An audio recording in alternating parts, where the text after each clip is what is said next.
আসসালামু আলাইকুম ওয়া রাহমাতুল্লাহ। এডুটুইন পরিবারের সকল ছাত্রছাত্রী, অভিভাবক অভিভাবিকাকে জানাচ্ছি রমজানুল মোবারকের শুভেচ্ছা। আজ ৭ম রমজান। আজকে আমরা একটি গুরুত্বপূর্ণ আমল সম্পর্কে জানব, তা হলো বেশি বেশি করে কোরআন তেলাওয়াত করা। বিশ্বনবী জনাবে মুহাম্মদুর রাসূলুল্লাহ সাল্লাল্লাহু আলাইহি ওয়াসাল্লাম বলছেন, মান করাউল কোরআনু হারফান ফালাহু আশরু হাসানা। কোরআনুল কারীমের যে একটি হরফ তেলাওয়াত করলো, তার আমলনামায় 10টা নেকি লেখা হলো। রাসূলুল্লাহ আরও বলেছেন, আলিফ লাম মিম একটি হরফ নয়, বরঞ্চ আলিফ একটি হরফ, লাম একটি হরফ, মিম একটি হরফ।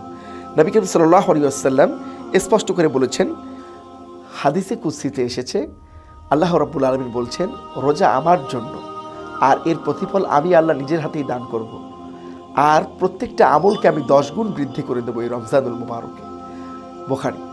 আসুন আমরা বেশি বেশি করে কোরআন তেলাওয়াত করে আল্লাহ রাব্বুল আলামিনের সন্তুষ্টি অর্জনের মাধ্যমে আমাদের কাঙ্ক্ষিত লক্ষ্য জান্নাতে যেন আমরা যেতে পারি। আল্লাহ এই তৌফিক আমাদেরকে দান করুন। ওমা তৌফিক ইল্লা বিল্লাহ। আসসালামু আলাইকুম ওয়া রাহমাতুল্লাহ।